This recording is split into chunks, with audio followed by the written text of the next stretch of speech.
or guests do not state or reflect those of the company, its management, sponsors, or any entities they represent. Oh, it's lit. We prime time. Subscribe, like, and share. Give us your feedback. Yo, I'm Manny at the plate and Kobe off a steal. Gretzky for the goal and Brady at the wheel. I'm a game changer, the Osaka of the tennis, and breaking scoreboards. Simone of the Olympics, defense and big business. The Mayweather who way better. From the greatness of Jim Brown, I've been down. Talking sports before I was off the porch. Screaming Bo knows while Jordan was playing horse. Late 80s getting torched by the drive and the shot. 2016 got a ring off the 3 in the block. They eased to forgot the cardiac kids. Price and Doherty, Bill in the Indian years. This who it is. Your host DeeTrynt, yo, that's a name banger. Come in the streets and talk sports with the game changer. Yo, your host DeeTrynt, that's a name banger. Come in the streets and talk sports with the game changer. DeeTrynt, Game Changer Sports Talk, and the Street Sports. What's really good, man? Grand Risings. You know what I'm saying? How everybody feeling, man? TGIF, you know what I'm saying? Friday in May. Okay, we getting close to this June season. You know, it's graduation season. Um, almost summertime. You know what I'm saying? NBA, NHL playoffs about to come to an end. Football off season about to ramp up more towards getting prepared for the season. And you know, this is the uh almost about to be the climax of the spring season for real. Cause you know, once the NBA playoffs go off, it's just baseball and Olympic qualifiers and um colleges getting ready for their season too. So it gets a little boring a little bit. But today we're gonna talk about NBA playoffs. And we're gonna talk NBA period. Well, mostly CAVS. Because this NBA offseason about to get real hot. Um the playoffs. The playoffs. The playoffs. Last night, we had 2 game 6s, man. Philly, Celtics, you know what I'm saying? Phoenix, Denver. Um, a chance for James Harden to get the monkey off his back. You know, they say he don't show up in the clutch. He done showed up uh, at least 2 crucial games this series. And Embiid, you know, he trying to redeem himself from the last game, right? Just hold on, give me a second, y'all. I'm trying to get my share on right quick. My multitasking skills ain't always that popping in the morning. But last night, man, was a chance. It was a chance. It was a chance for people to really show what they own. And I felt like people dropped the ball. Oh man, did they drop the ball? I mean, maybe it's just me, but boy, did they so ever drop the ball. Um, let me bring up these stats for y'all. I was already in the middle of it, but you know the show, come on, you gotta try to get the share on, you know what I'm saying? And I appreciate everybody who joined DeeTrynt, Game Changer Sports Talk, and the Street Sports, streaming on multiple media platforms, Facebook, Twitter, Twitch, YouTube. Please follow us on IG at InDaStreetzSportz or at DeeTrynt. Also, if you missed the live streaming, you can catch the replays on Spotify, Google Podcasts, Radio Public, and various other streaming platforms. From whatever platform that you're viewing it from right now while it's live streaming, should be some type of link in the chat. You can talk, communicate in the chat. I'll definitely read your comments out loud, putting your 2 cents on man. You welcome to come up. You know what I'm saying? Keep it respectful. Keep it cool. It is early in the morning. You know what I'm saying? I want to be yelling and screaming at each other early in the morning. You know what I'm saying? But definitely feel free to come up and let's talk about it. So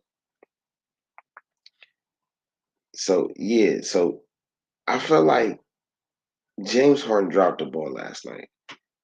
I'm going to go as far as to say he completely disappeared last night at home in the game clinching, in a possible game, in a possible series clinching game with the MVP on his team. Um, it just doesn't. It just makes no sense. James Harden, you're a superstar, right? Even if said coach ain't competent enough, and we'll get to that part of it in a second. You know what I'm saying? But even if that is so, like, how do you not show up at home, bro? How do you not show up at home? Like, um, Tyrese Maxey has Tyrese Maxey has been coming out of his shell. Um, he been trying, man. Second year player. Is it second year or second time in the playoff? I think he a third year player. Whatever the case, though, he is really coming to his own as of late, man. In these playoffs, he done really try to do his thing. Hold on, right quick, y'all.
All right, we back, y'all, man. My bad, man. I had the early morning. You know how it be. We in the streets.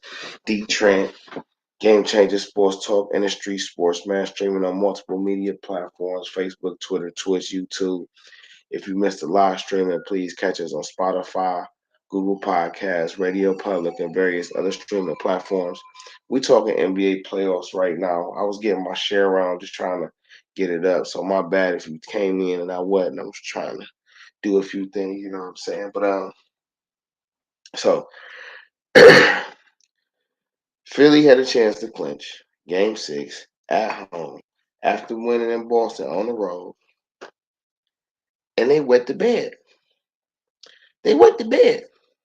All right. Maxey had, what's that, 28, 26? MB, hold on, pull it up on my end. My fault. Don't even worry about that. Don't even worry about that. Hold on, I'm going to pull it up on my end. You know what I'm saying? Let me come over here one time. Yeah, no, listen. Man, I ain't gonna even lie. James Harden pissed me off last night. I ain't gonna even hold you. Like he pissed me off last night. Yeah, I'm so sincere. All right, so let's start with Philly. Right, last night, Embiid had 26 and 10, 26 points, 10 rebounds, 3 blocks, a steal, and an assist. Right, he was 8 of 8 from the free throw line and went 9 of 19 from the field. You cannot say Embiid didn't show up. Tyrese Maxey had 26 points. He had 5 rebounds, 3 assists, 3 steals. You cannot say he didn't show up.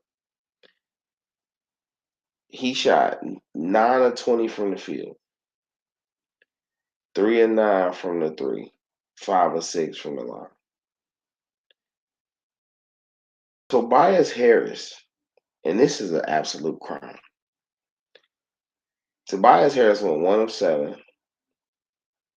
only shot one 3-pointer. He had 5 rebounds. No, he had 6 rebounds, 3 assists, 2 steals, 2 blocks, and 2 points. PJ Tucker went 3 of 8, 2 of 7 from 3, 1 rebound, 2 rebounds, an assist, 3 steals, 8 points. Okay. And this is where I get mad at James Harden. James Harden took 16 shots. I'm going to argue that 10 and 12 of those shots was in the first half. James Harden completely disappeared in the second half. Now, let me give you a stat line, though. He had 13 points. He had 1 block, 3 steals, 9 assists, 7 rebounds, 5 of 5 from the line, 0 of 6 from 3, 4 of 16 from the field, in 43 minutes. You are the point guard.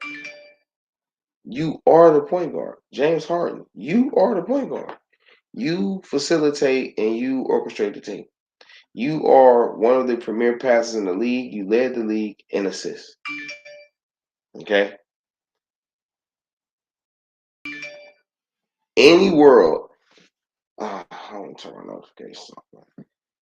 Any world where PJ Tucker is taking more shots than Tobias Harris in a series clinching game is a problem.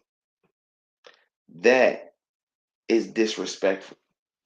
Tobias Harris played outstanding defense last night, and he was not rewarded on the offensive end at all, especially in that second half.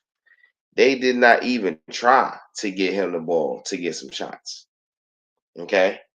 I blame MB for that as well, because you had it going in the mid-range, and you didn't even try to orchestrate it enough, all right? But I put more onus on James Harden because you are the point guard.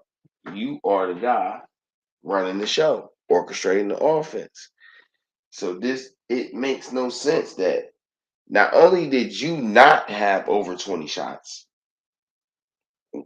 James Harden doesn't have over 20 shots in a series clinching game at home. He doesn't even attempt 20 shots. James Harden only has 5 free throw attempts. He played 43 minutes. He has 5 free throw attempts. Tobias Harris has 7 shots in 42 minutes.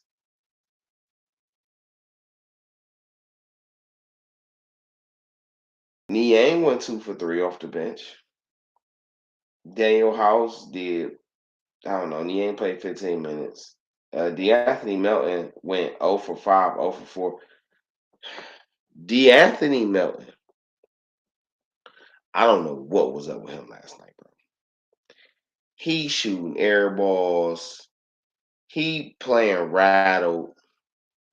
You would think your supporting cast, your bench, would be confident at home. I'm going to argue, though, that playing PJ Tucker and not playing Montrezl Harrell, unless he's injured or something, is a crime. Shake Milton, unless he was hurt, only playing 1 minute, is a crime.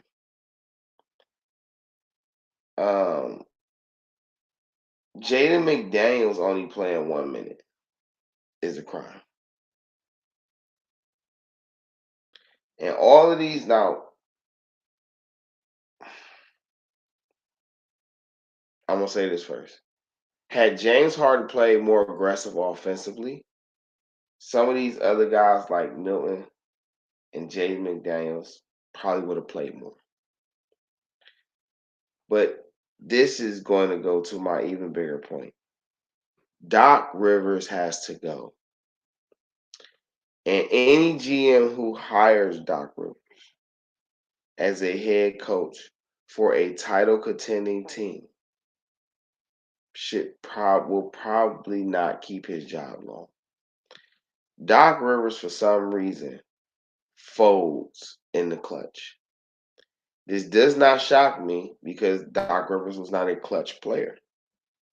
He was not a guy that you thought of in clutch time. Doc Rivers was a role player as a player. He was a starter. He was a role player. He was never the guy. I don't even think he knows how to be the guy. And it showed year after year after year.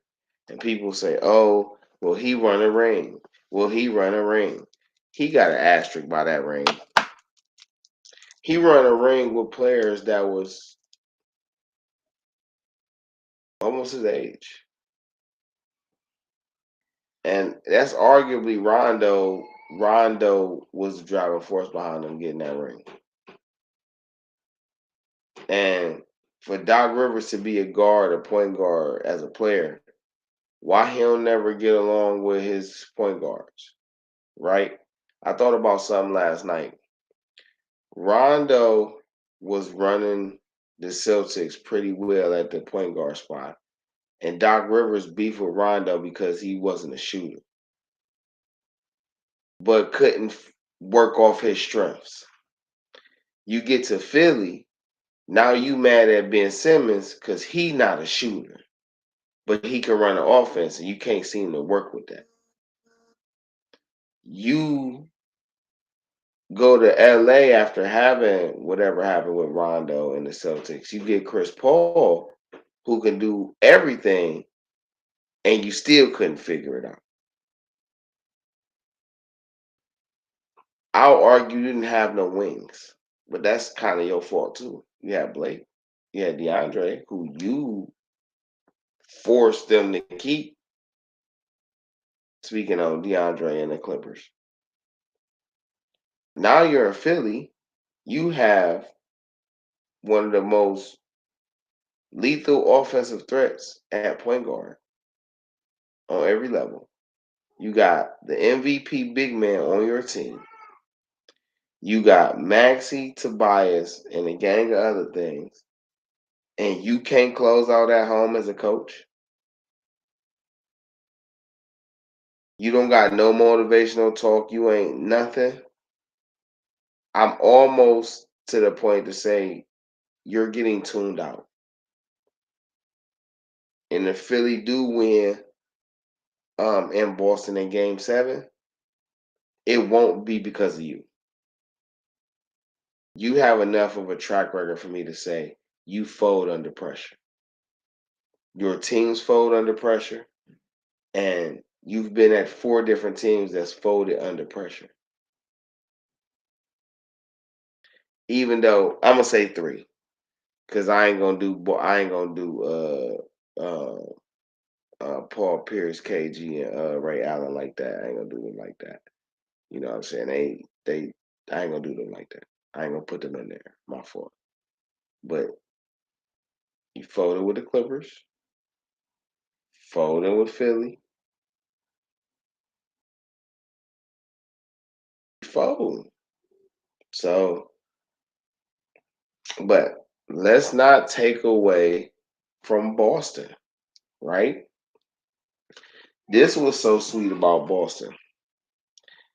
And this is where I feel like JB Biggerstaff has to get to, right? Everybody has to have a role. They have to have a role. People need to know on that basketball court, when we're playing winning basketball, we win because we play like this. You do this part of your job, number one priority.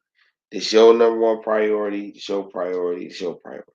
Once everybody know they foundational priority, then being able to say, okay, you do this well, so you can worry about this afterwards. You do this well, you can worry about this afterwards. These are counter moves. This is how you develop a repertoire. You have one good thing you have one thing that you're strong at that you display, and you force the other team to stop you at. And then when they try to stop that, then you break out the other weapon you have. And when they try to stop that, then you break out the other weapon you have. Now you become hard to guard. Now you become like Golden State. All right. Al Horford plays defense and he can stretch the floor as a big man. He can rebound, he can pass, he can shoot, he can post. But he's like 37, 38 years old. Al Horford, though, plays solid defense. Period. He had 11 boards, a steal, a block, an assist, 2 points. All right. Robert Williams as the athletic defensive wing. Listen, he ain't got to score a lot of points.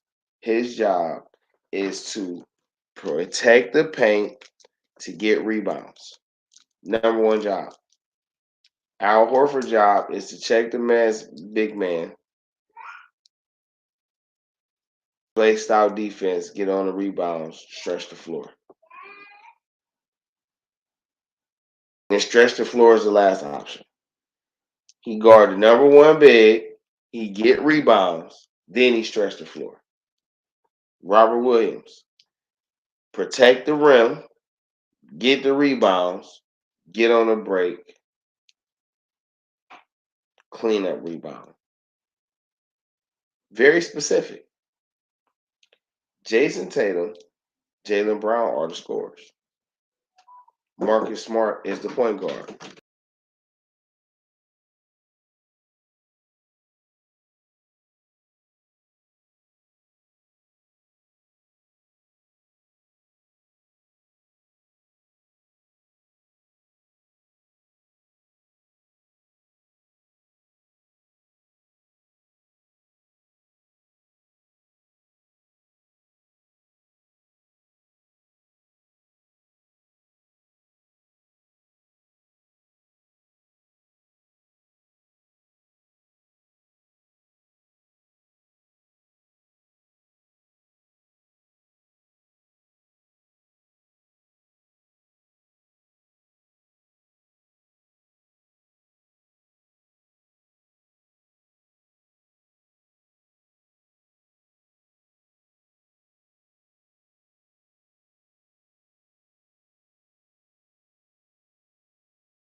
like I was saying though, Jaylen Brown and Jason Tatum are the scorers.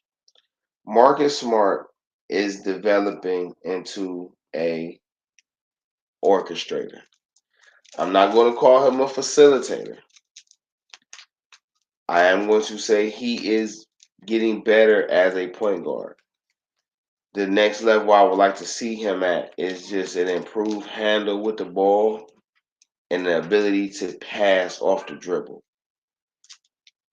You know what I'm saying? That will put Marcus Smart at a different level in his game. He can play stout D. He can stretch the floor, but I feel like he needs to improve his handle and his ability to pass off the dribble. And you got something. But Marcus Smart been putting in work all series, y'all. Last night he had 22 points. He had 2 steals, 7 assists, 7 rebounds. You know what I'm saying? 8 for 15 from the floor. You see what I'm saying? Jaylen Brown, 17 points, 4 assists, 6 rebounds. He was 6 of 13 from the floor. Malcolm Brogdon, 16 points, 6 rebounds, 2 assists, a steal, 6 rebounds. Devin White, 9 points, 2 rebounds, assists, a steal, a block. You know what I'm saying? 3 of 6 from the field. Jason Tatum was 5 for 21. Jason Tatum had 3 points. Yeah, he had 3 points entering the fourth quarter. Philly was up. Jason Tatum had 3 points going into the fourth. Jason Tatum put up 16 points in the fourth.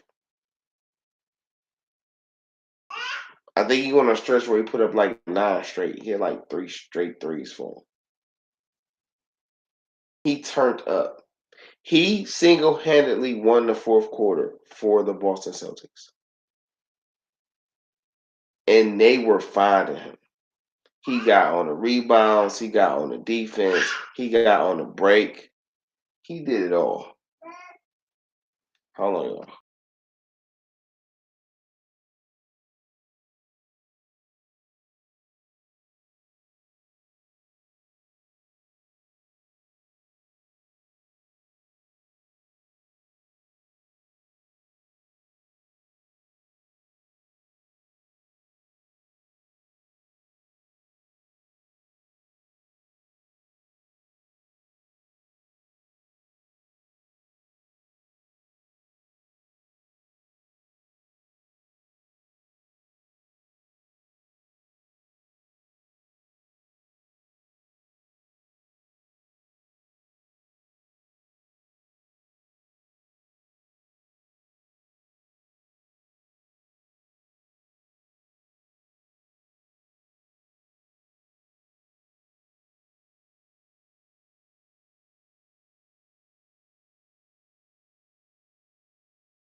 All right, we back, y'all. Yeah, man. Jason Tatum. I gotta do some pre-recorded commercials. That'd help out a lot. So Jason Tatum, like I was saying, man, he just took over in the fourth. He just completely lost his mind. He outplayed Embiid and Harden, and I'm really just more on the Harden thing than I am Embiid, than I am Maxey. Harden wet the bed last night. He can't let that down. You better put on a magical performance in Philly. I mean, in Boston for Game 7. Win, lose, or draw, you better show up. Or you about to be considered a 6-man. I know that sounds crazy, right? You better show up. You about to be considered a 6-man. Because you is failing when it matters. You have a Long history of this. I was trying to give you the benefit of the doubt, but this series, I mean, that game last night was like symbolic James Harden in the playoffs. And that's just crazy that we got to associate that with such a talent. But it is what it is, man. Let's get to the blowout. Let's talk about this wasn't even really a game. This was practice. Practice. Practice. Not the game. We talk about practice. We talk about practice. What's good with it, controversy? Welcome to the stream, man. Appreciate you being here. DeeTrynt, Game Changer Sports Talk, Industry Sports, streaming on multiple media platforms: Facebook, Twitter, Twitch, YouTube. Follow us on IG at DeeTrynt or at Industry Sports. If you missed the live streaming, please subscribe to us at Spotify, Google Podcasts, Radio Public. Just look for the Industry Sports channel, so like, subscribe, and then you can find the Game Changer Sports Talk right up there. All right.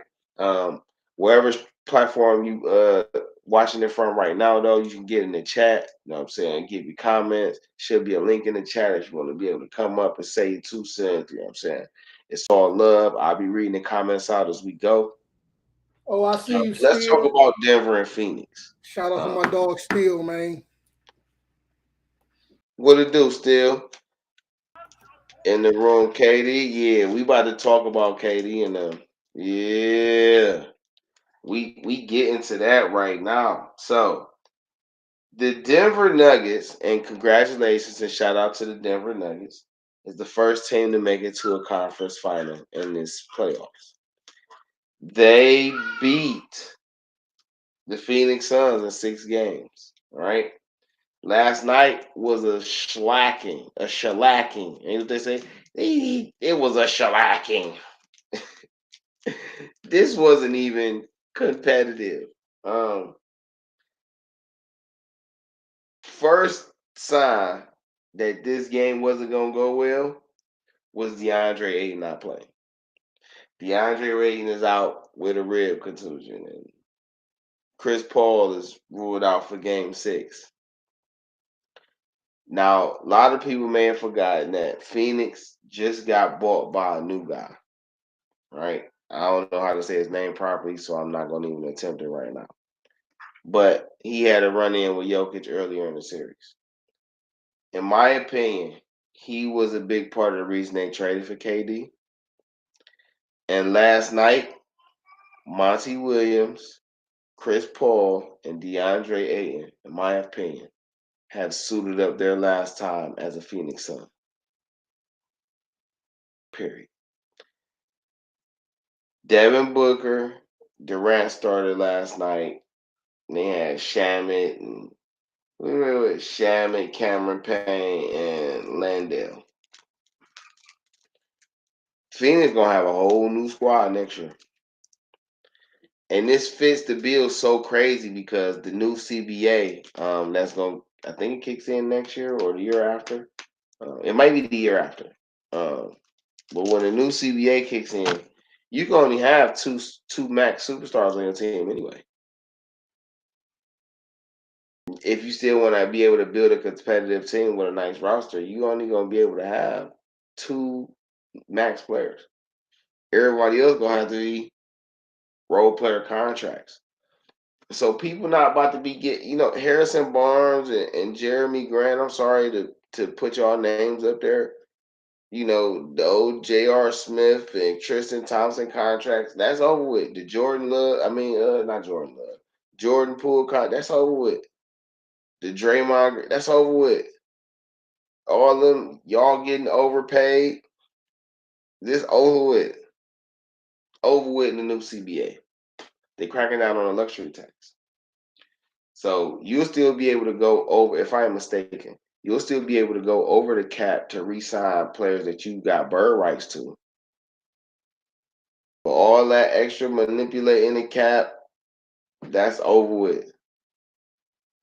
So it's going to be more emphasis on growing and developing your talent. You know what I'm saying? And to me, that is with them adding the tournament now in the beginning of the season to try to make the regular season more relevant and impactful on the playoffs, kind of like how baseball do it. I think this is the precursor to new NBA teams coming. I'm on the hook and say I'm gonna say 4. Seattle and Las Vegas getting new teams. I mean, completely new franchise. Seattle Supersonics coming back, and the Las Vegas something. They may not even be called Las Vegas. They may be called Nevada. Who knows? Like, we about to see. You know what I'm saying? They might even be called Nevada. It's just crazy. But them gonna be West Coast teams, and they still gonna have to add some East Coast flavor. So where do they add another team?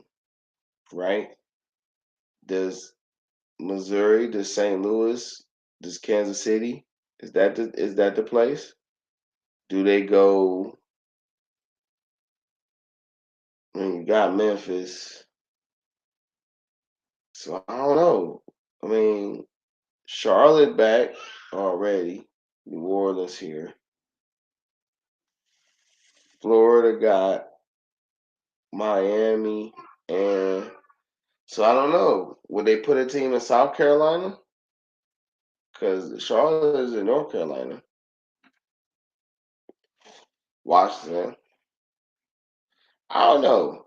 I like when they argue the Kentucky, West Virginia, Virginia area should get a basketball team. They should get a major sports team somewhere in that vicinity. That's not the Commanders or the Wizards. I argue that. I would argue they should put another team in Ohio. You got 2 football teams in Ohio. You got 2 baseball teams in Ohio. Why not 2 basketball teams? I argue they should put it in Columbus. Right?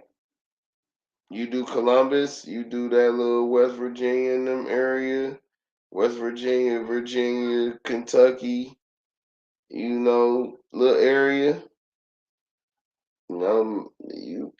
Hey, that's just my suggestions, right?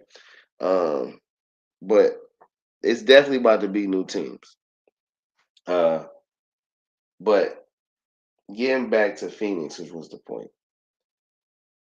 they got whooped. And I felt like the owner used last night's game as an audition to see how he wants to be able to build around the team. I think this guy's going to be kind of like a Mark Cuban, Jerry Jones type of owner. But we going to see if he actually listens to people who know basketball or he is just about, it's my money, I do what I want. That remains to be seen. Hopefully he brings a whole better culture to that Phoenix area. But hey, KD, Booker, the rebuild is on. Denver, Denver a problem. Jokic had a triple-double, 32 and 10, 12 assists. Jamal Murray went for 26. Caldwell Pope went for 21. Michael Porter Jr. went for 10. Aaron Gordon had 8.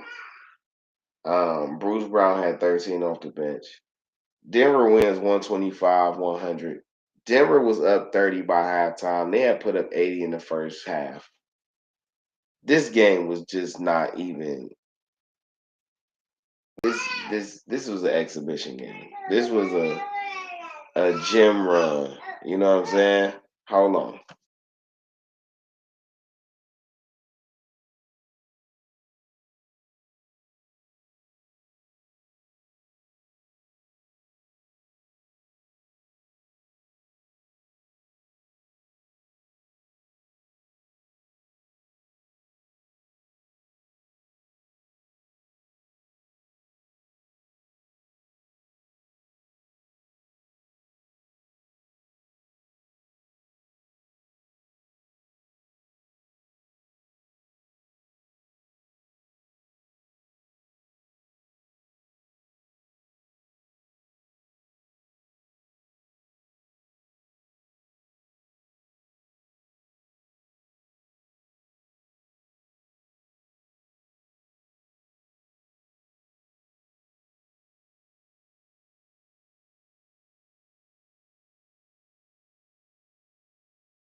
Yo. All right. So yeah, Denver got a nice put together team. These guys have been over here for a while. Jokic, Murray, Michael Porter Jr., guys they drafted. And they built a team around them. Again,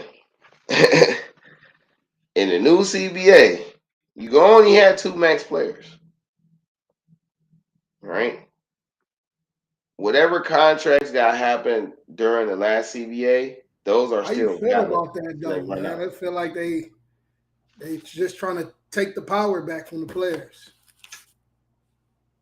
I don't see it like that. How you see it? I feel that some players was making more money than their talent was worth. And because of that, they were cutting off players who actually deserve to get more money. I feel like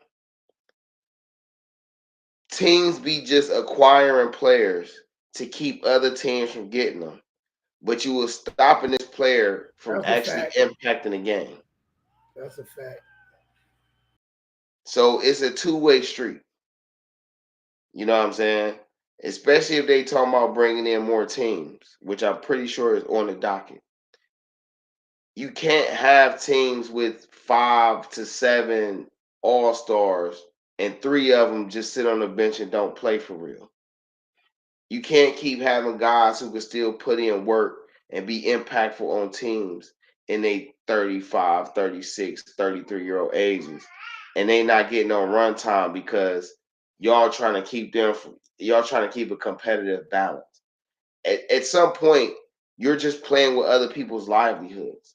You're paying guys outrageous amount of money and then they just sitting on the bench. And then you all talking about some, we don't got enough cap to pay this guy what he worth and all that. That's because y'all overpaying the wrong players. So I like the new CBA for the most part because you can still max out 2 players, right? You still got bird rights and you can go over the cap to keep players you drafted. So those 2 things are the most important. They still stay in. But now everybody get a chance to have 2 superstars on their team. It's about you picking the right 2 superstars to build around. I can dig it. You know what I'm saying? Like I like parity, bruh. I don't want to be watching games and it's 7 to 8 teams that might barely win 15 games. I don't want to see that shit. You know what I'm saying? In my mind, they should change how the number 1 draft pick go. The number 1 draft pick should go to the team that was close to making the playoffs. So you only get 16 games in the playoffs. 16 teams. That means the number 1, 2, 3, 4, and 5 pick should go to the 17th, 18th, 19th, 20th, and 21st place teams. Yeah, see, hockey just did like some new stuff. Like everybody, I think it's like everybody that didn't make the playoffs or something like that can get close to being in the lottery. Like everybody got a chance, something like this. Yeah, man. No. Teams should not be rewarded for being suck ass teams. For being a poorly ran organization, you should not be rewarded. But a team that's right there on the brink of getting into the playoffs, that team should be rewarded. Because if you got 2 stars and you just need a 3rd star, you could draft that 3rd star, right? And then by the time his contract up, he can be a replacement for one of your stars, and you keep rotating and building. You know what I'm saying? So you could sign 2 stars and you could draft your 3rd star and you can have your dynasty that way. And it don't hurt the cap because the rookies be on a rookie deal. Now you bringing in top tier talent into a situation where they can be impactful and help market the game. You know what I'm saying? That's how I see it. So I'm really hoping they change that. I'm a big advocate for that. I like the series, the in season tournament idea. I'm hoping the in season tournament, um, they just start implementing more stuff for like the playoffs, right? You know what I'm saying? Shit like, incentives for how many teams in your division make the playoffs. That division get a bonus or whatever the case. Or you know what I'm saying, something. You know what I'm saying? If more Western Conference teams win a series against Eastern Conference teams, you know what I'm saying? There's got to be some type of playoff incentive or something. You know what I'm saying? Um, I want to see more of that because I want all the games to matter. Wait, hold on, right quick.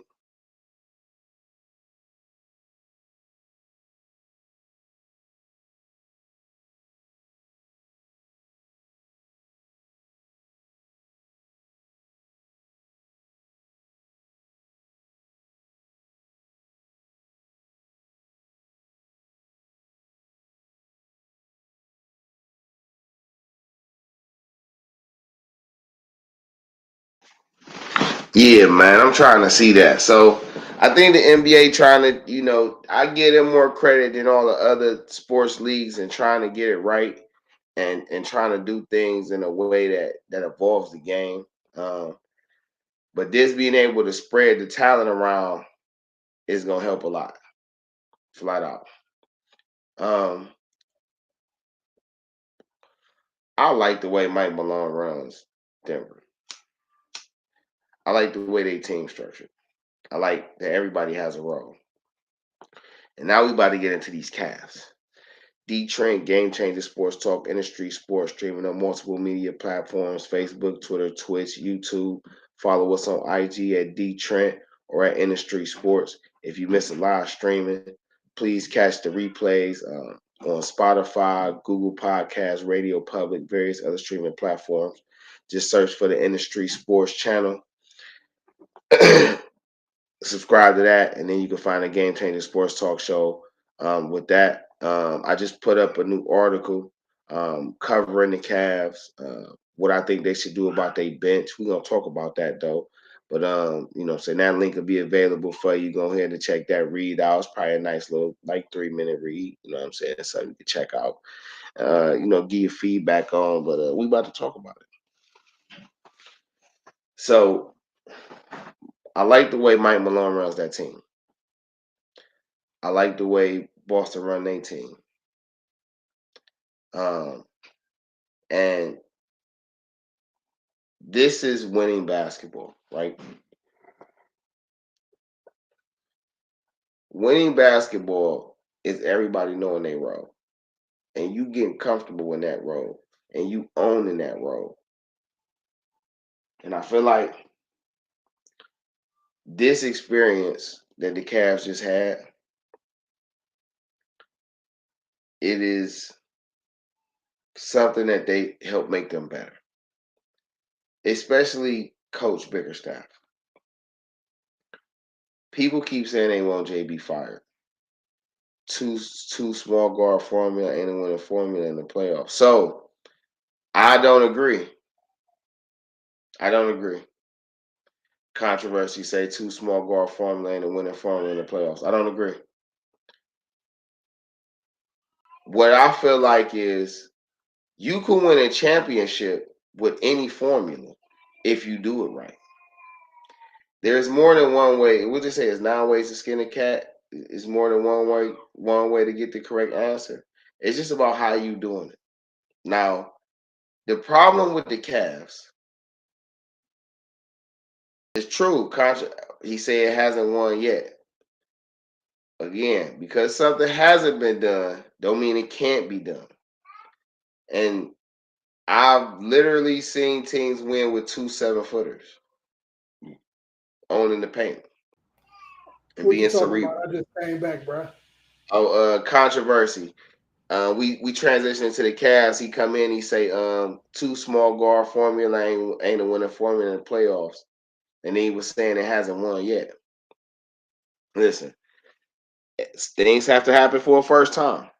You know, it's about talent. It's about coaching. It's about structure. What the Cavs have right now is a starting five. It's one of the most talented and difficult starting fives to deal with. That's not even debatable. You got Donovan Mitchell, who's an all NBA player, Darius Garland, and Jared Allen, who are all-star players, all-star caliber level talents. You got Evan Mobley and Isaac Okoro, who are both high defensive, like almost top tier defensive level players. Hold on right quick.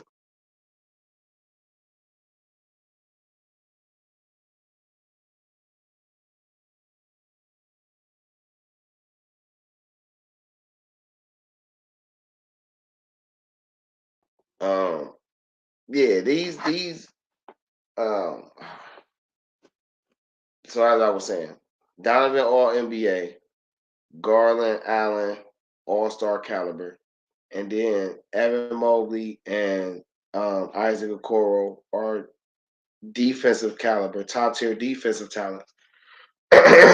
But Mobley has a potential to be an all-star level offensive player too. And Okoro has a chance to at least become an impactful offensive player if utilized right? People keep forgetting that they average an age of 23 years old. I've never known any core of 23 being forced to have to win now. Hey, they babies. I've never seen it. They babies. And if you know me, you know when Giannis was first coming to the lead and all that, I was already saying, like, that was my guy. You know what I'm saying? Man, he was tiny, bro. He was. Wait, if Mobley when Mobley get that NBA body, man, it's gonna be a problem, bro. I'm talking about a super problem. It's gonna be a problem. It's gonna be a problem, man. Like you said, the team young. Very young. And their roles aren't defined. So the first step, and people gonna get mad about this, right? I'm gonna revisit this a little bit. People are mad because the Browns, because the Cavs traded Colin Sexton, Laurie Markkinen, Ochai Agbaji, and 3 unprotected first round picks and 2 first round pick swaps to get Donovan Mitchell. What they're not telling you is that trade gave everybody on this team a defined role. You don't gotta guess who could do what and who can go where. It gave everybody a defined role. Now, they still had to go through the process of learning that defined roles matter and why they're so important, because that is the difference between team basketball and winning basketball. Got to give JB credit. He came in here and built a culture that this team did not have, with a potential to be able to develop talent, retain talent, play team basketball, and constantly improve. Where JB has to grow as a strategist, as a coach, as a leader of young men. Not that he doesn't know how to do these things, but now he has to do it with a winning attitude. This team wasn't used to winning. They're not even used to winning yet as a current regime. This is their first winning season, first year with this team. So people say, okay, yeah, Dame and CJ ain't work, but Dame and CJ got to play together for like 7 or 8 years. Garland, Mobley, and Garland and Donovan don't even play together one season. So it's easy to say that they not gonna work when you ain't gave it time. They had that same coach where they did it for multiple seasons. Nothing happens overnight. And I feel like Cleveland fans get impatient. They're not used to having to build a team up and well, build AI made it. Who was it? team. AI Snow. How tall is Snow? Was that Snow? they starting guards when they when Philly made it to play Lakers? Who was Snow with like AI? 6'4", 6'5". 6'4", 6'5". The AI, But AI AI was what? like 5'10". And that's like Garland and what's his name, right? You know what I'm saying? But he had Mutombo, he had Goog, he had Jermaine Jones. So he had tall guys around him, but they had defined roles. Like, that's my point. Like, they had defined roles. So once you start, when you playing winning basketball, people have a defined role. Also, I'm gonna bring the CBA back into this because game is changing. The rules have minimized the impact. Oh, this controversy. I'm sorry, y'all. Controversy 216A. Game is changing. The rules have minimized the impact of defense. Offense and opportunistic defense wins championships, not just defense anymore. You have to score and get stops at the right time. Right. Something now, to your point, the Cavs displayed this year the ability to get stops at the right time, to be explosive offensively. What they haven't shown is the ability to get their role players involved that allows their star players to continue to do what they do well. This is where I'm on JB about teaching winning basketball, right? I'm glad you said it. I like that point. So you have a team now. You got two guards that can get you 50 apiece on any given night, right? They can get you 25 to 30 on every given night, on any given night, all the time. For real, for real. They also have the ability to get you 10 plus assists on a consistent basis, whether it's both of them or it's just one, of them. All right. You have two 7-footers, one that has a lot of offensive talent potential, and one that's just really a big man. All right. You have a wing that can play in transition, can finish at the rim, play above the rim, can cut. I don't know what's much more of a winning formula you need. You got to be able to maximize what you have. So now we're going to go into these defined roles. We're just going to start with the starting five. DeeTrynt, Game Changer, Sports Talk, InDaStreetzSportz. We talking Cavs, NBA, off-season.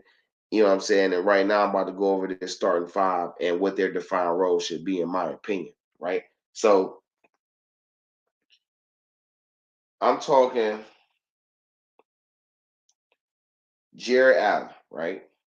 Let's start with Jared Allen. Jared Allen is a rim protecting rebounder who's athletic enough to play above the rim and run the floor. He's a rim protecting rebounder that's athletic enough to run the floor and play above the rim. This is who Jared Allen is, right? This should be Jared Allen's role. No more do I want to see JB Biggerstaff running plays for Jared Allen. Jared Allen needs to become the 7-foot Kevon Looney that basically plays like Gobert around the rim. This is who Jared Allen must be. His number one priority is rebounding on both ends of the floor and denying baskets at the rim. Jared Allen's points should come from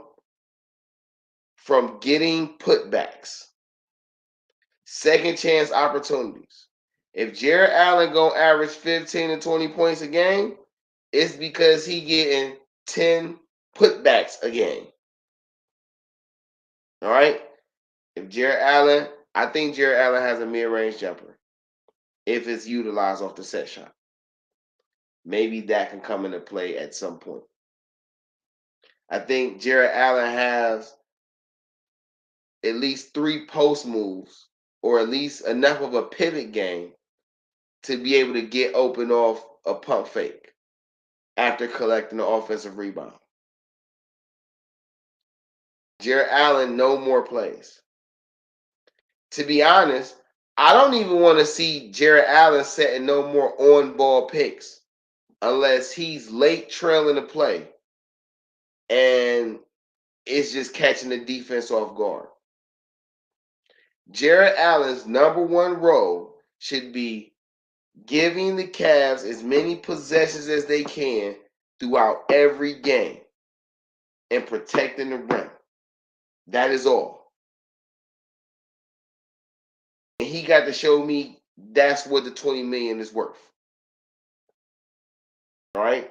Remember how we had Tristan Thompson playing? This is Jared Allen. He's just 7 feet. He's athletic. He can play above the rim. He can run. This is what he does. Evan Mobley. No, I ain't going to go to Jared first. I ain't going to go to Evan yet. I'm going to go to Darius Garland. Controversy say his minutes should be cut in half. Rebound and protect the rim. We need a serviceable scoring big to come off the bench. Should have played love. Controversy. Give me a second. That comment I love. Give me a second. I'm about to get to that. All right. I'm just on the starting five. We gonna get to that part of it in a second.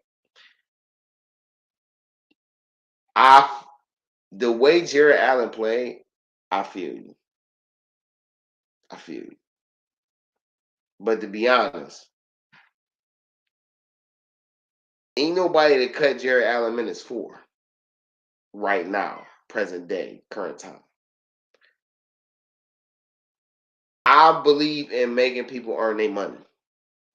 You got $20 million a year to be an all-star big man. You could be an all-star big man, leading the league in blocks, leading the league in rebounds, leading the league in offensive rebounds, and getting your points off the offensive putback. You could be an all-star like that and earn your $20 million a year. You can. And that should be his number one priority. And, you know, his minutes can depend on how effective he's doing that. Period. Darius Garland is a facilitating shooter from off the dribble. He's a shooter. Yes, Darius Garland can float in the lane. Yes, Darius Garland can finish at the rim with either hand. Darius Garland is a facilitating shooter, which means he should be doing a lot of off-ball catch and shoot like Steph do. But he also should be able to come down and run open court like Trey do, like Trae Young do. Garland plays enough defense in the passing lanes, moving his feet, staying active, to where with 2 7-footers and Isaac Okoro, that's enough. Because of controversy, what you said, opportunistic defense and offense wins championships. So he does enough. That should be his number one thing. Getting open to shoot the ball and facilitating off the dribble. Scoring off the dribble or finishing off the dribble and in the paint is the counter move. But he should be getting the ball, motion offense, Rip Hamilton, Reggie Miller, Steph Curry. He should be getting shots and getting in like that.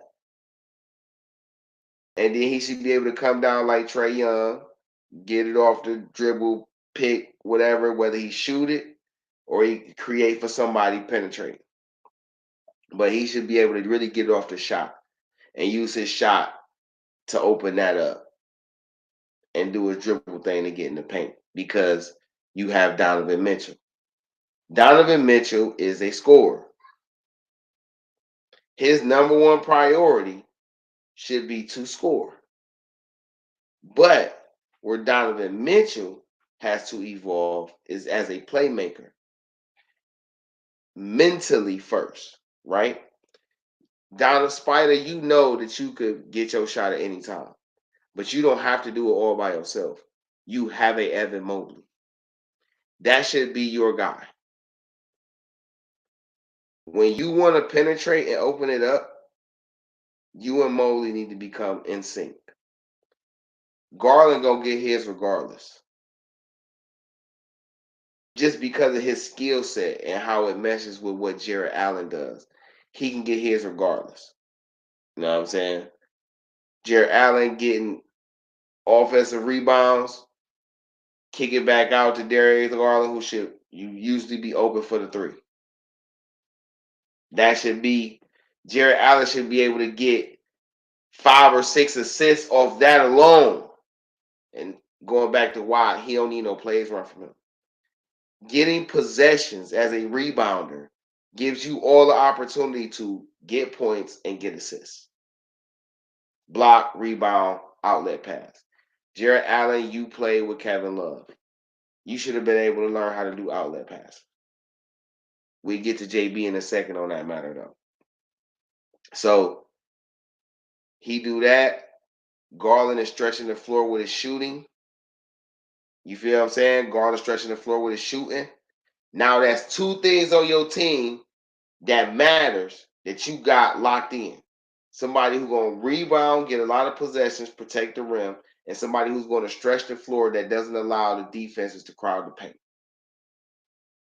All right?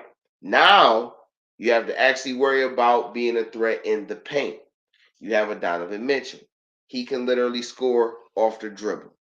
That's why he's a playmaking scorer, is what I label him, a playmaking scorer, because he can score off the dribble. All right? He's going to kill in the mid-range. All right? That's one aspect of inside. But you need somebody who's going to score in the paint. And this is where Evan Mobley comes in. Evan Mobley, I have as a athletic defensive paint scorer, is how I label him. An athletic defensive paint scorer. Evan Mobley, anytime he catches the ball inside the three-point line, should be considered open. Donovan Mitchell kills in the mid-range. Evan Mobley should kill in the mid-range. This is where, again, I hint towards JV having to change from a team basketball mentality to a winning basketball mentality, because now he's already established the culture, and now he's going to be getting pieces that allow him to be the best coach he could be. Clearly, JB is only going to run 8 players when it matters. All right, cool. So it's Kobe Altman's job to get him these 8 players for him to do his thing with. All right. So let's finish these roles, though. Evan Mobley. He should be, for one, Evan Mobley needs to learn how to set picks. I don't want to see Jared Allen set no more picks on the ball. Evan Mobley should be the only person setting picks on the ball. Him and Isaac Okoro, but we'll get to Isaac Okoro in a second. Evan Mobley should be the primary pick man on the ball. When he set a pick for Garland or for Donovan Mitchell, as soon as they come off that pick, Mobley should be open. He should already be considered open. The thing about having a repertoire is you got to have a base move. And for Evan Mobley, it should be the mid-range jumper. The mid-range shot, period. I ain't going to say jump. The mid-range shot. Whether he get it and he left hook it, right hook it, floater, or just a straight-up free throw line shot. That should be his number one. Because once he establishes that, Mobley actually has post moves. He can finish with either hand. He has a pivot move, multiple moves. So that should be a secondary move. And then you have to remember that he can still play above the rim, and he can still help on the offensive and defensive glass. It's not his primary thing. So getting rebounds around the free throw line should be Mobley's thing. That's where he should get in on the rebounds. He should get in on the rebounds that come in anywhere around the free throw line and down.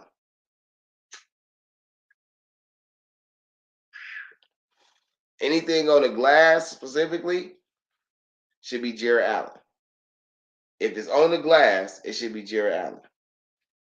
The guards and the Okoro, they should be automatically boxing out their men, so they two big men can have one-on-one play in the paint going for rebounds. And the guards and wings should be worried about long rebounds. Everybody has to rebound in championship basketball. Championship basketball, winning basketball, everybody rebounds. Yes, there is somebody whose priority is to rebound, but everybody rebounds. The more possessions you get, the more you can get in the break. All right.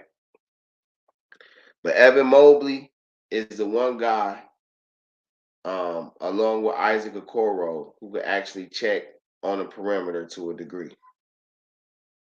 So getting him in matchups where he has to be able to check guys who aren't stronger than him, but aren't as tall as him, and then having Okoro check the other guys should allow, and then with Allen protecting the paint, should allow Donovan Mitchell and Darius Garland as small guards to roam freely in the passing lanes. They should be able to wreak havoc in the passing lanes. They should be able to gamble on double teams and in the passing lanes because they aren't good one-on-one defenders like that. But they are fast and they active, and getting them gets them on the break. I'm gonna pause that on the break second because that's a JB conversation. All right. But this is what I want to see for Evan Mobley. All right. So now you got Allen getting the rebounds, extra possessions, protecting the rim. You got Garland stretching the floor.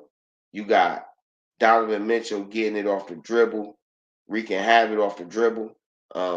As far as scoring wise, you got Garland wreaking havoc off the dribble, facilitating wise.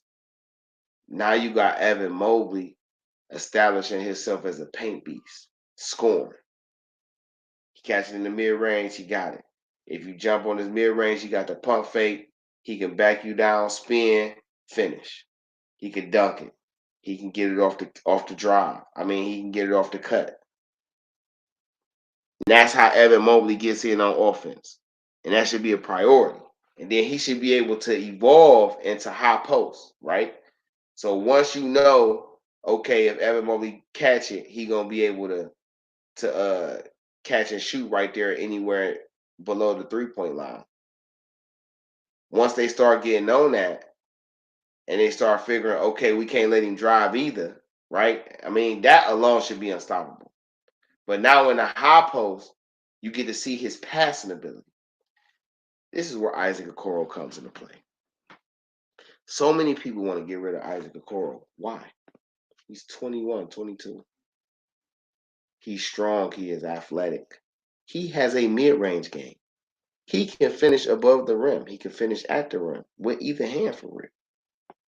He just didn't get a lot of time to display those talents. And he's getting better every year. And he's getting better every year. All right. Again, the new CBA, you're only going to be able to build around 2 players, right? Max them out. So in my mind, for Cleveland, that's Mobley and Garland. Allen could make a nice little piece of change, and Okoro could make a nice little piece of change. And you can still allow Okoro to grow because he's a defender. You just can't get quality defenders all the time. You know what I'm saying? Like that's something that just don't happen all the time. So, but Okoro needs to get his opportunities being able to cut. He also needs to be the secondary pick setter. Because now if you got Okoro setting picks, right? Especially if he's setting them out at around the 3-point line, right? You got Donovan Mitchell coming off ball, or you got how I see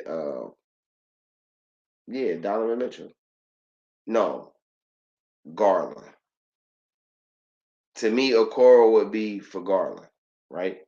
Because Okoro sets a pick for Garland.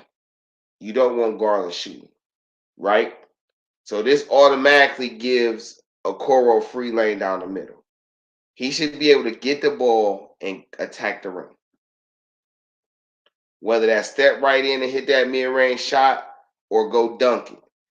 Yes, Okoro, I know you can lay up. Dunk the ball. Right? Evan Mobley gets it in the high post after establishing himself with the shot and the move off the shot.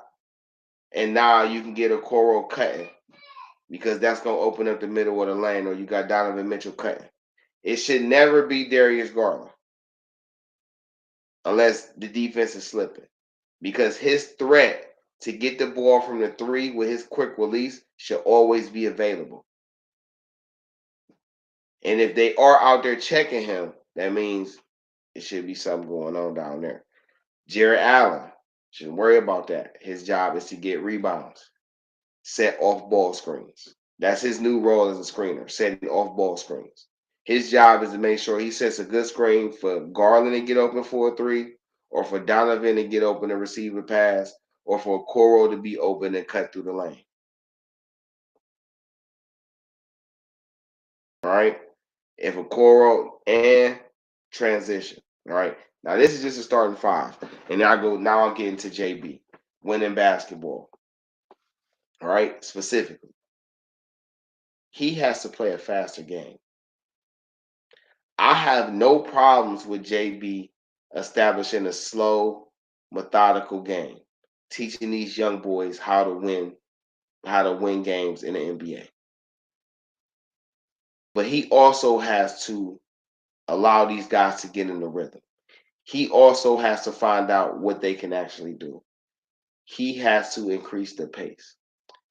What I mean by increase the pace is he has to look to get out in transition more often. The Cavs are arguably the most athletic starting 5 in the league all around. As is. Garland, Mitchell, Okoro, Mobley, Allen. If not the most, one of the most athletic 5s in the league. There is no way you shouldn't be getting out in transition as often as possible. Your whole point of your defense should be to get out in transition, because between Garland, Mitchell, and Okoro, you should be getting buckets, easy buckets in transition at the rim. Jarrett Allen don't have to run down all the time. His job is to protect the rim and get rebounds. So I'm not mad if he's dragging on the play, coming back from the defensive end. You know why? Because Evan Mobley should be your trailer. So between Garland, Spider, Okoro, and Mobley, your transition offense should be amazing. Because you got 2 guys who can stretch the floor with their shooting. And you got 2 guys who can finish at the rim and catch lobs. Or catch it off the trailer and still put it down. All of them can shoot free throws. So attacking the rim should be at a high priority. Even Jarrett Allen can shoot free throws. JB has to open the game up. Play fast in the first quarter. Play fast in the third quarter. Slow it down in the second. Slow it down in the fourth. That's my advice. That's my suggestion for JB. Let them run up and down the court. Let them run. In the second quarter, slow it down. Slow it down. Now, DeeTrynt, Game Changer Sports Talk, InDaStreetzSportz. You know what I'm saying? Streaming on multiple media platforms, Facebook, Twitter, Twitch, YouTube.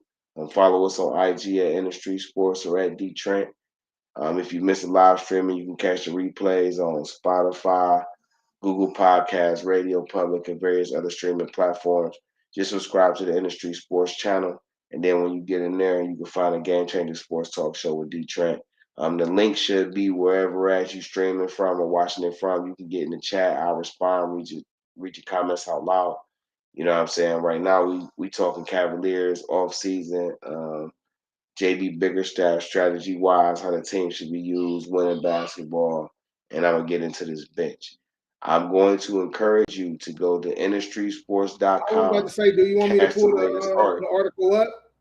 Yeah, I was got just about to say that. Yep. Go to InDaStreetzSportz.com. We won't have to put the link up to the website in the chat. You know what I'm saying? So feel free to check that out. That good read of me talking about things I think the Cavs should do. Just a suggestion. I mean, there's more than one way to skin a cat. I ain't saying this should be their only move, but the free agency pool is going to be limited. So I'm gonna just touch over this a little bit before I end off the stream.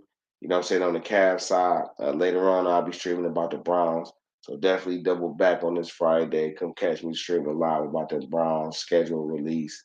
You know what I'm saying? Roster moves, still free agents and things like that. But this Cavalier bench, right? Let me tell y'all right now, the free agency pool sucks. Hold on right quick.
Yo. Hopefully y'all got a chance to hit that link. You know what I'm saying? Let me Yeah, it's acting. I put the link in there, but my browser is acting funny. It ain't shit loading. But I put the okay, you link. put it right there. Her. Let Yeah, me so I don't want to. it's on a YouTube link. Yeah, it should be. It's just saying YouTube. No, it's cool. I'm about to It says I copy it from my computer. Hold on. It should go there. I'm about to damn man, why can't he give me the one I want? All right. All right, now it's everywhere. Yeah, I try to open up this new browser, but the shit keep freezing up, and I don't want to mess up the stream, so I just said fuck it. Shit acting funny. For sure. Hold on. Why is y'all like? Why is you acting like? Why is you playing crazy? All right. Here we go. Here we go. Yeah, man. We out here. Game Changa Sports Talk. Boom, boom, boom. Here we go. Hold on. Boom, boom, boom. What are you doing? Let me get this one time. All right, bet. Boom. Here we go. Give me the share. That's what I'm talking about. I'm trying to share. You feel me? Stop acting like you don't want me to do that. You feel me? Go ahead and share that one time. Boom. Go ahead and share this again one time. Boom. Hold on. Get my share on. You know what I'm talking about? All right, boom. So we talking about this Cavalier bench right quick. All right. I'm just gonna do like I say. Go to InDaStreetzSportz.com. You know what I'm saying? Check out the page. You know what I'm saying? If you got especially in my Cleveland area, but anywhere, but especially in the Cleveland, Ohio area, you got local talent that you feel like you want to be recognized and don't get another publicity. You know what I'm saying? Hit us up. We'll feel free. I mean, we'd love to, do some background research, give them a spotlight or something, in the street sports, man. That's what it's about, man. But so the Cavaliers need a bench. We feel like Kobe or JB Bickerstaff could have utilized his bench better. And I'm one of those people who feel like that too. But I also understand that, there are always certain circumstances that we're not aware of, like Dean Wade and Ricky Rubio not being fully healthy enough to really play. That doesn't excuse not playing Lamar Stevens. But maybe he felt like Lamar Stevens didn't give him enough offensively for him to use his defense. I don't agree with that, but it's possible and it's understandable. Raul Neto, Robert Lopez, Danny Green played a little bit, but he still was returning from injury for real, like Rubio. At this point, though, the Cavs have a solid starting five. They also have Caris LeVert and the bird rights to Caris LeVert. And Caris LeVert should be a priority re-signing this offseason. Now, because of how the new CBA is, and at some point, you're not going to be able to max out everybody and keep them long term like that. I figure this 3-year window is the window. This 3-year window is not, if they don't win in 3 years, it's over. No. This 3-year window is a good window for the Cavs to grow and develop their young talent into a winning mentality and to forever change this culture in a positive way moving forward. To give the team a chance to have a set identity and be able to thrive in that identity. Caris LeVert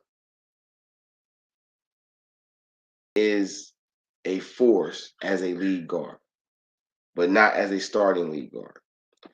Him being a lead guard off the bench is definitely what they should do. All right. They have his bird rights. He makes $19 million a year right now. I don't think Caris LeVert should be making $19 million a year. That's just me. There's no knock on him, but for the role that he could play on a championship team, because I feel like he could be a perennial six-man of the year candidate as the first guard off the bench. I'm like, man, give him like 3 years, 50 million. It's like 16, 17 million a year. Give him like 3 years. People say, well, why not lock him up long term? Well, because in 3 years, you're going to have to pay Evan Mobley. You're going to have to make a decision on Donovan Mitchell. Allen's contract will be coming up to an end.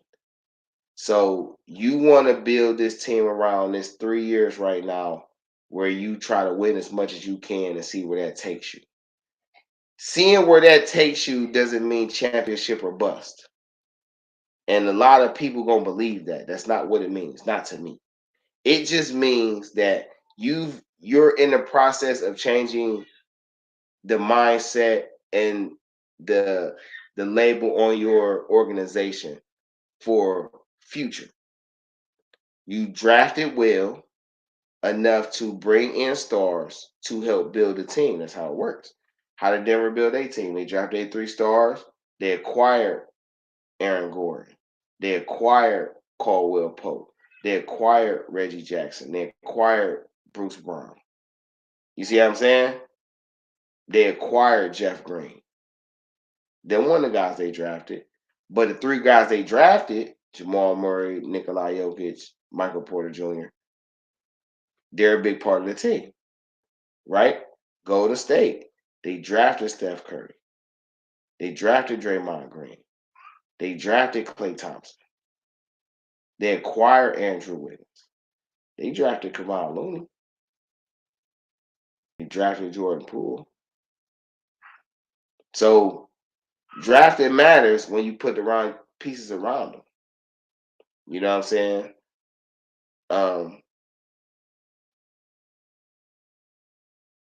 Boston, they drafted Smart. They drafted Tatum.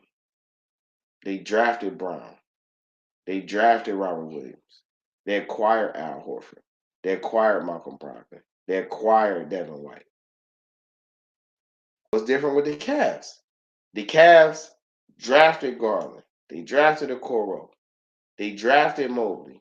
They acquired Allen. They acquired Karis LeVert. They acquired Donovan Mitchell. So this is the blueprint. The Cavs are following it. It's just a process, and the fans have to understand that this is a process. But bringing Karis, making him the lead guard, you got to give him running mates. The pre-agency pool this year is not that potent. It may be a little top heavy because of circumstances and situations surrounding or involving certain star players. And we don't know how that's going to open up the rest of the free agency pool once the offseason actually gets started for the NBA after the champion is crowned. But the Cavaliers got a few moves that they can make that I think are very, very, very possible. And the first move I'm suggesting is Christian Wood.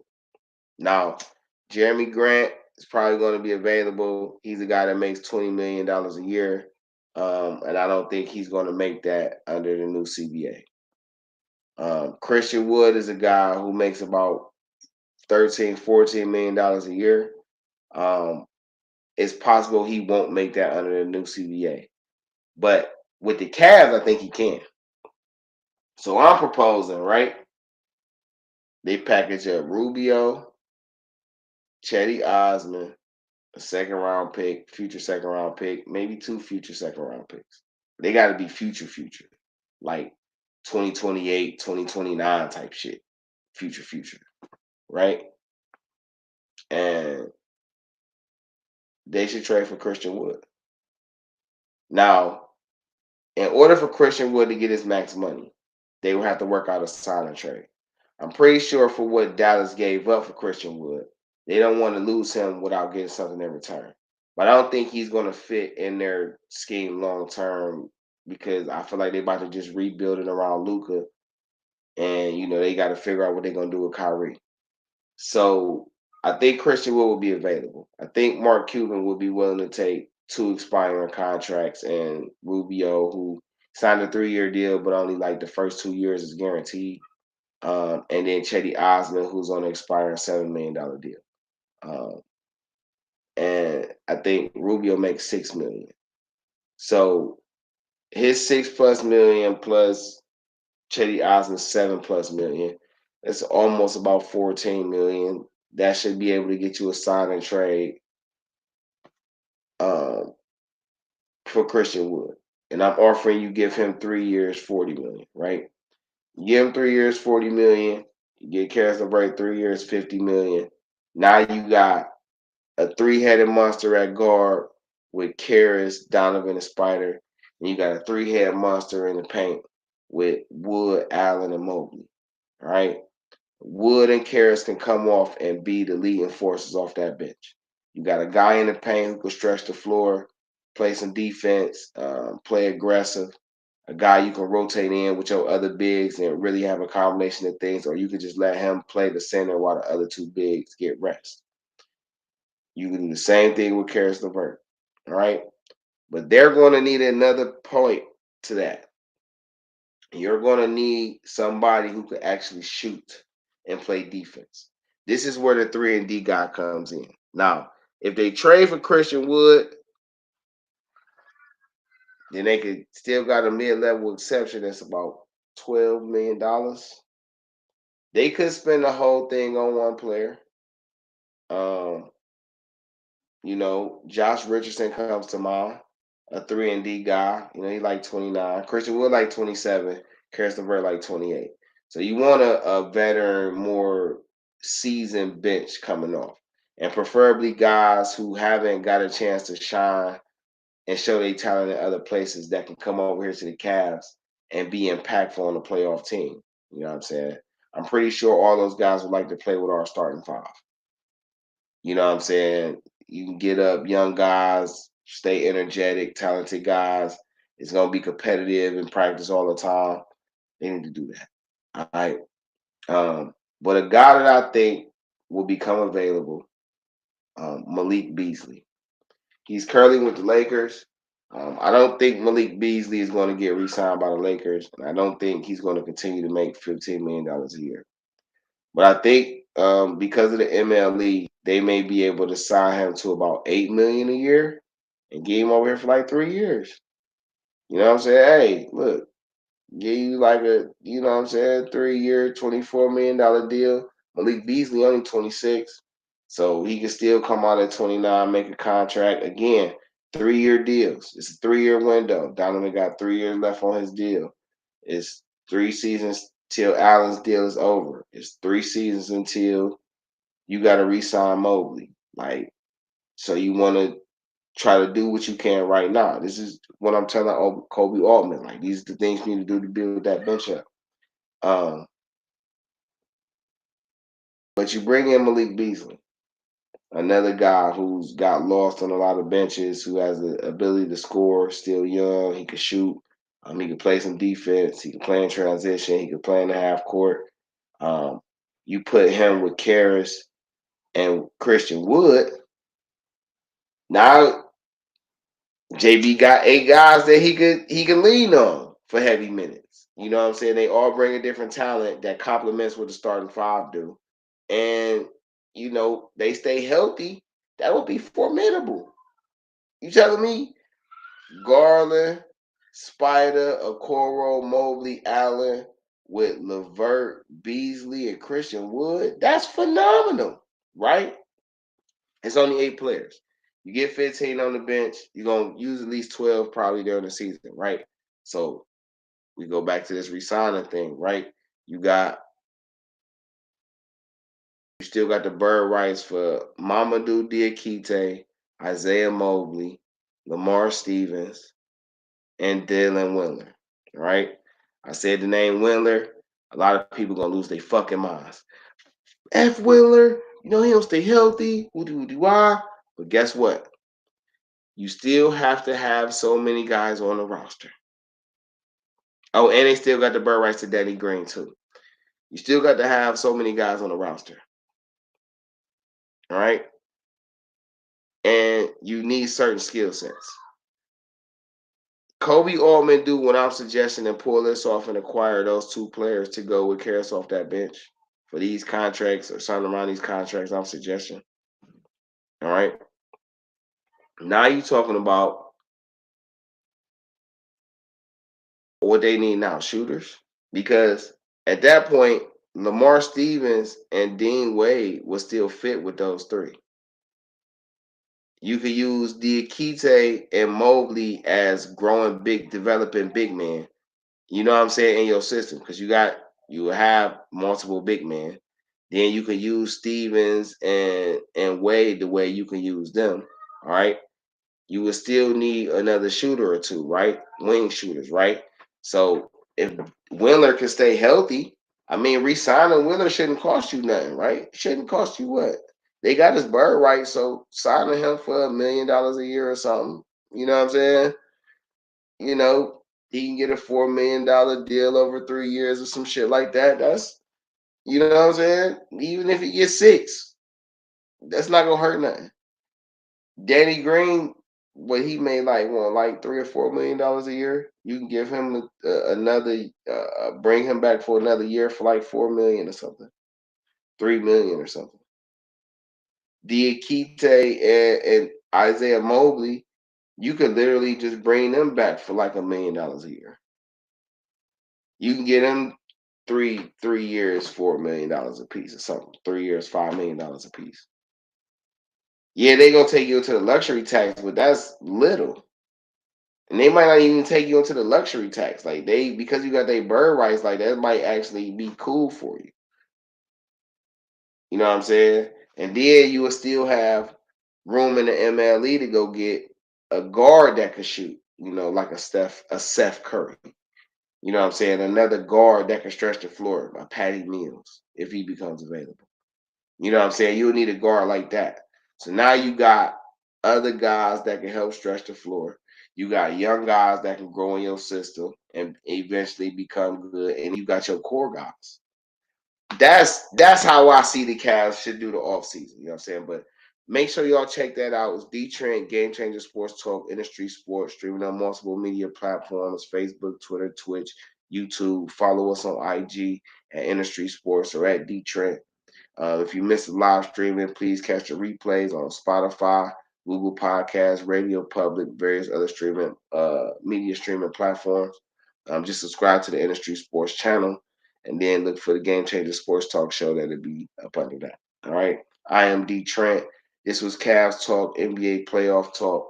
I'm gonna come back later on and talk Browns, man. It's always a pleasure. Make sure y'all hit me up. You know what I'm saying? Let me know what y'all think. You got your topics, email them. You see us streaming, you see the links. Make sure you hit that. Come check us out. Make sure y'all check out the website, you know what I'm saying, articles and things like that. Man, but one love, man. I'm going to get up with y'all in a second. Peace out.